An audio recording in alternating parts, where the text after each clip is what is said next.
El libro lo que intenta hacer, el libro no es, sí tiene específicamente los parámetros académicos que tiene que tener, obviamente, porque si no ahí aparece la crítica liviana de la academia, que nos está haciendo muy mal, o de los intelectuales que academizaron, no sé cómo se dice, o sea, el libro...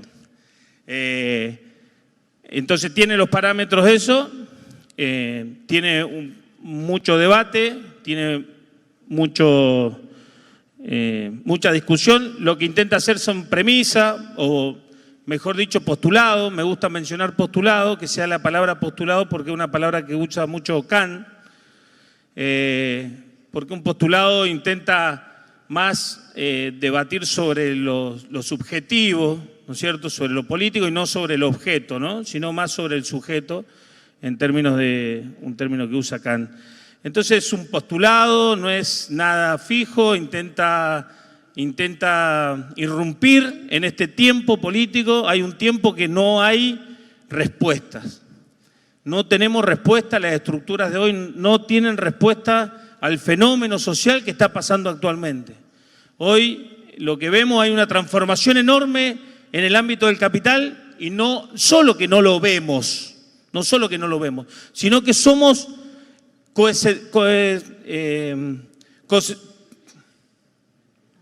se dice? Condescendiente, perdón, estoy nervioso. Condescendiente, somos muy condescendientes con lo que sucede. O sea, nadie se cuestiona hoy por qué tenemos a WhatsApp al lado nuestro. Nadie se cuestiona por qué tenemos un teléfono en la mano. O sea, ¿alguien cree que este teléfono que tenemos en la mano es para democratizar la riqueza? ¿Para democratizar el conocimiento del campo popular? ¿Alguien cree que es eso? Entonces, eso es lo que sucede. Antes, vos por lo menos escuchabas a los grandes intelectuales y te decían, no, el enemigo es Ford, el enemigo es Coca-Cola, el enemigo es la JP Morgan, el enemigo... Tenía un enemigo claro, preciso. Hoy vamos a hablarle al enemigo y lo nombramos por WhatsApp, lo nombramos por este teléfono. Entonces, ese cambio profundo que no le podemos encontrar la vuelta, esos son los postulados que están escritos ahí. Eso es lo que intentamos que en la práctica, o sea, utilizar la práctica de qué sucede cuando tenemos esto. Esto es una máquina. Esto es un medio de producción y no lo planteamos como eso. O sea, socializaron el instrumento máquina, que cuando vos ibas a trabajar tenías que ir a la fábrica, y en la fábrica el trabajador se ponía en contacto con la máquina, ¿no es cierto? Y cuando salía él tenía tiempo libre, tiempo de ocio. O sea, la vida se dividía en 3 momentos del día. 8 horas de trabajo, 8 promedio, obviamente que somos todos explotados y había gente que trabajaba 15 horas. 8 horas de trabajo, 8 horas de ocio, de espiritualidad y 8 horas de sueño. Eso se rompió, eso se destruyó. Y no nos preguntamos por qué. Eso está ya difuso, ya no es más así.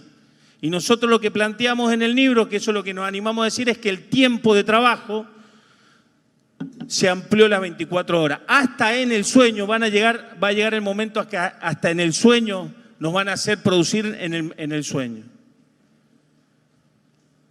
Eso es lo jugado que hacemos nosotros ahora. Nosotros decimos que el tiempo, vieron que es, en el 70 lo que se producía en 8 horas, hoy se produce en 1 hora. O sea, nos tenemos que preguntar esas cosas. ¿Qué pasa con las otras horas? ¿Qué sucedió con las otras horas?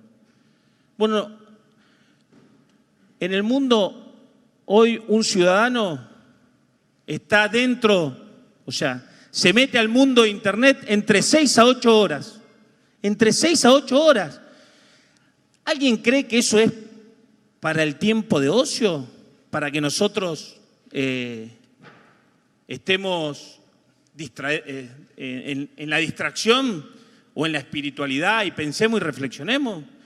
por algo nos llevan a ese lugar, o nosotros tenemos el poder de llevarlo a algún lugar a la gente. No tenemos ni el poder de ganarle a Milei y vamos a tener el poder de llevar a los 8.000 millones de personas a un lugar.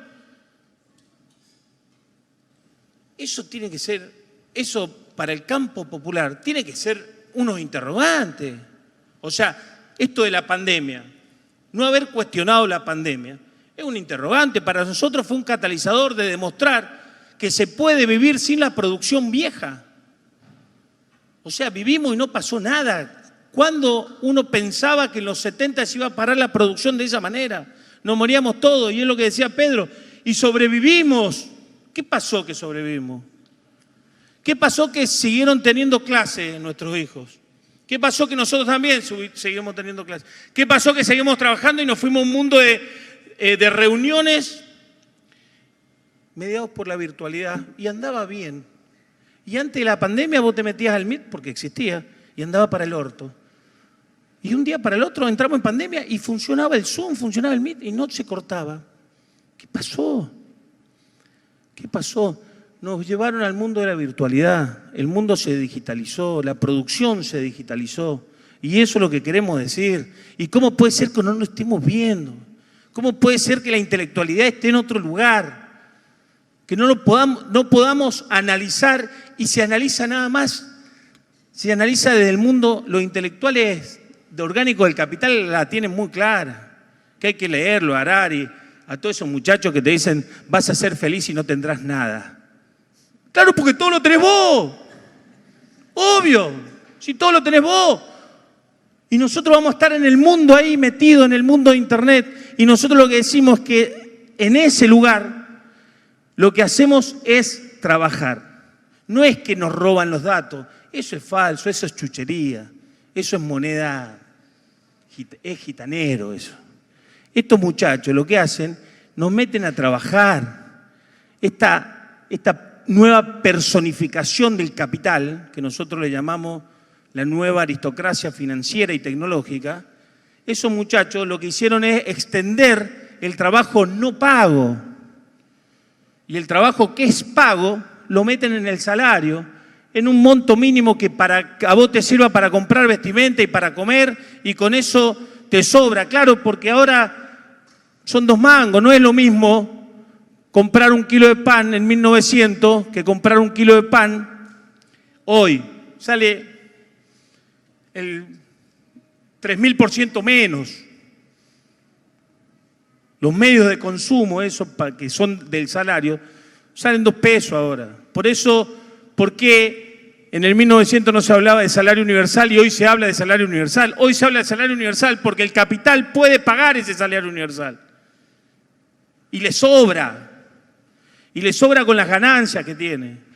Le sobra. Este mundo es ganancias para unos pocos, laburamos para otros.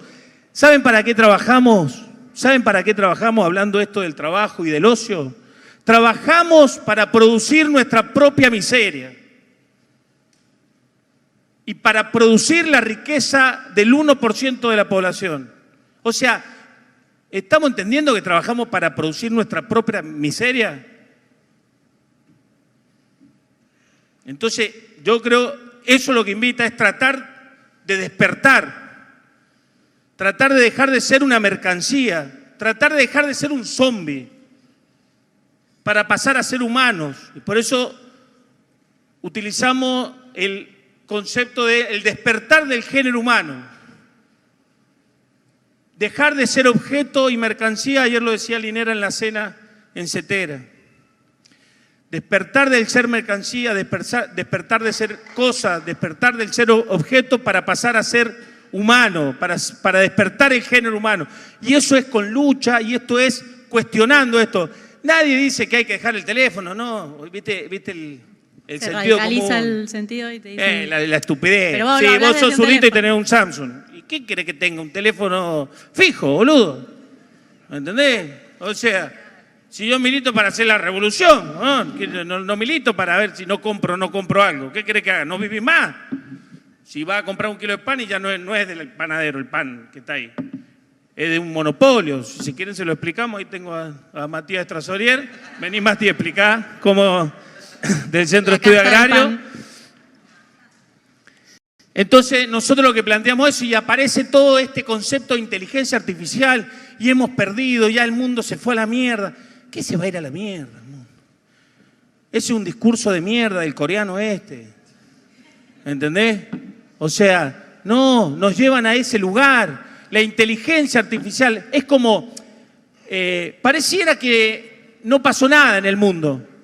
¿Me entendés? Que en este mundo hay alguien que encontró, bueno, que descubrió, no sé cómo mierda se dice, la teoría de la relatividad. Y no nos morimos, nadie. Nadie se murió, nadie le pasó nada. La teoría de la relatividad que cambió todo, o sea, porque era todo mecanicista. Y vino este fallado, ¿entendés? Hizo toda una hueá que cambió el mundo y parecía que el mundo iba a desaparecer después de la teoría de la relatividad y que había cambiado todo y al otro día seguían habiendo pobres, los ricos más ricos. Con la inteligencia artificial es lo mismo.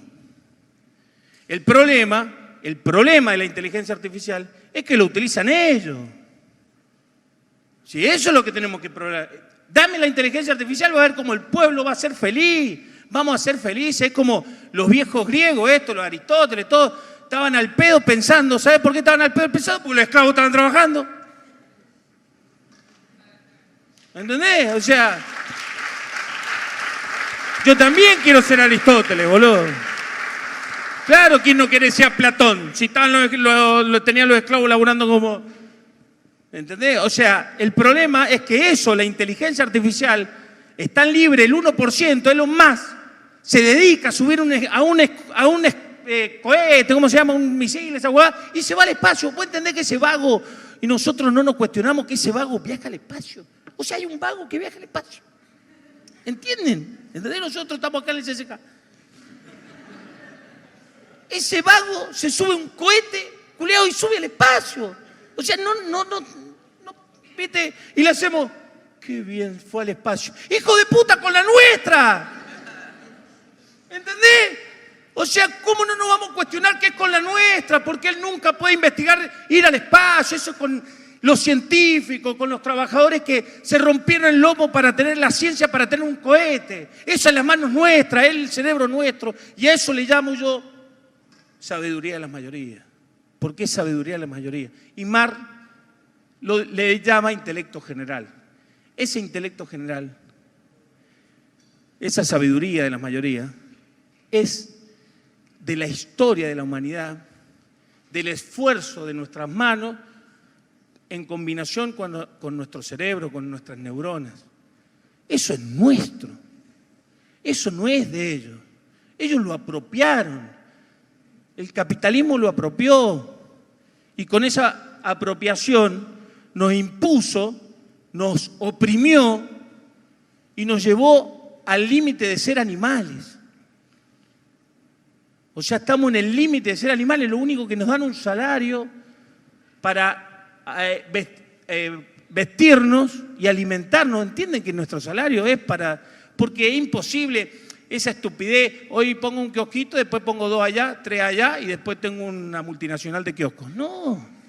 O sea, ¿sabés cuál es el problema? Es que a vos no te van a dejar ahorrar nunca. ¿Y sabés por qué no vas a ahorrar nunca? Porque si no te transformás en capitalista. Porque si ahorrás tenés dinero y si tenés dinero empleas a alguien y si te empleas a alguien le sacas la plusvalía y así entras en un mundo del capitalismo. Un mundo utópico, obviamente, porque nadie te deja entrar ahí. Porque los tiempos sociales de producción no te dejan porque es la competencia. Porque el mundo está lleno de... lo ordena la competencia. ¿Entendés? Y la competencia es entre los trabajadores, entre los capitalistas y entre los capitalistas y los trabajadores. Pero es el mundo de la competencia, por eso el mundo del individualismo. Y eso es lo que intentamos plantear acá. Y creo que nosotros tenemos que analizar el mundo ese. Hoy estamos en la virtualidad. Hoy lo que planteamos es que el territorio de disputa es el territorio virtual, pero no el territorio en términos de me gustas. Es en territorio de también crear comunidad, también crear lazos de solidaridad y lo que nosotros nos decimos es hay que cambiar la densidad de información que circula por nuestros teléfonos, que es una densidad de información que es la estupidez misma. Analicen su teléfono en términos críticos. No deben tener ningún mensaje en términos colectivos, en términos de golpear sobre el enemigo principal. Entonces, lo que nosotros decimos, la información, cuando nosotros distribuyamos la información, la densidad de información se distribuya por nuestros teléfonos, por el teléfono de los militantes, y que sea más la información, o sea, que la información popular sobrepase la información capitalista, ahí es cuando vamos a empezar a ganar. Ahí también se va a dar la batalla cultural. Ahí es donde tenemos que irrumpir. Y eso, ahí lo mencionaba la Amarilla, eso lo escribieron en el 1995 los fallados estos de la CIA, en el 95. En el 95, o sea, no había WhatsApp. No había, ¿entienden? O sea, y eso nos daba, ahí es donde pasamos nosotros y dimos un clic después del 2015. En el 2015 ya empezamos a plantear que el mundo se venía a la virtualidad y no le encontrábamos y hablábamos de los datos. En el 2016 ya teníamos este problema. Y discutíamos y no le podíamos encontrar la vuelta, y el agujero del mate. Bueno, el agujero del mate ahora es este. Pasaron 7 años de debate de este tema actual, de lo que está sucediendo actualmente, y eso es lo que abordamos.